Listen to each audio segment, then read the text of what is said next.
Alta Profit, assurance vie, retraite, immobilier, le meilleur de l'épargne en ligne depuis plus de 20 ans. Le Conseil en Plus présente Sud Radio, les incontournables de la gestion de patrimoine.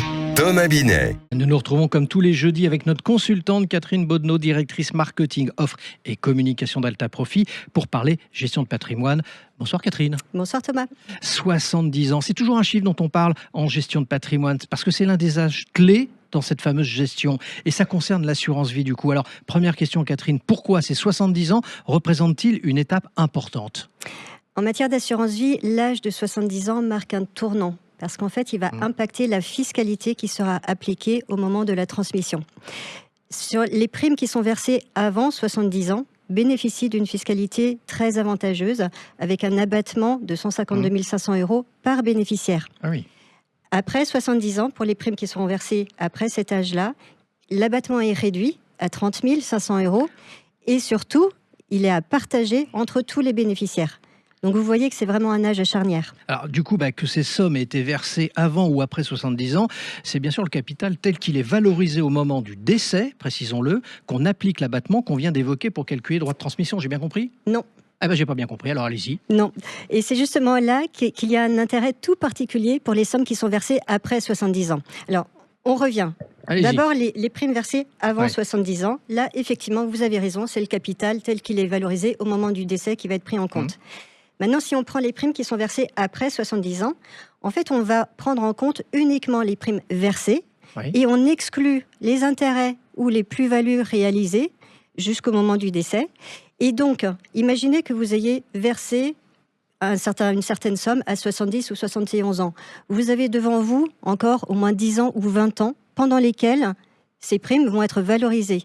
Et le fait d'exclure les intérêts et les plus-values engrangées, ça peut faire vraiment une belle différence. Bon, on va voir si j'ai bien compris. On a des abattements différents selon qu'on a versé avant ou après 70 ans et on ne prend pas en compte la même valeur de capital non plus. Les taux sont-ils les mêmes pour la part de capital qui sera soumise à taxation ? Non plus, Thomas. Bon, heureusement qu'on vous a. Allez-y. Mais vous avez bien fait de poser la question. Donc, pour les sommes versées avant 70 ans, tout ce qui va dépasser l'abattement sera taxé à un taux de 20%. Jusqu'à 700 000 € et au-delà à 31,25%. Et ça, quel que soit le lien de parenté.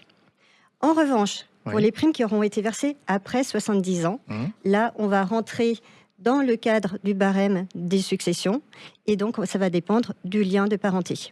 Est-ce que vous pouvez nous donner un exemple pour qu'on comprenne un petit peu mieux justement par cette illustration ? Alors, on va essayer. On va prendre le cas de Henri.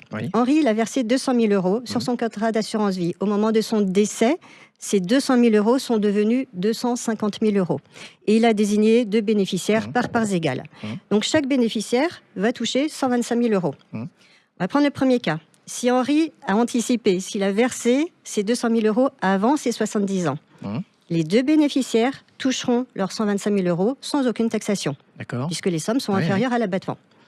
Maintenant, deuxième cas, si Henri a versé après ses 70 ans, là, il y aura taxation. Mais grâce au cadre de l'assurance vie, il y aura une taxation réduite, puisqu'on ne prendra pas les 250 000 € en compte, mais on prendra simplement les sommes versées, donc les 200 000 €. Et là-dessus, on va appliquer l'abattement. Et donc finalement, je vous donne le résultat final, chaque bénéficiaire va toucher 125 000 €, mais ne sera taxé que sur environ 85 000 €. Et c'est là l'avantage en fait de l'assurance vie après 70 ans. Rapidement, un ultime conseil pour nos auditeurs ? Alors, si vous approchez les 70 ans, faites un bilan patrimonial pour éventuellement réajuster vos stratégies d'investissement. Et surtout, faites le plein de l'assurance vie. Merci Catherine. On vous retrouve jeudi prochain pour un autre numéro d'Osez Investir, les incontournables de la gestion de patrimoine. Et je vous retrouve pour ce qui me concerne dimanche à 9h30 dans la matinale week-end. Sud Radio, les incontournables de la gestion de patrimoine.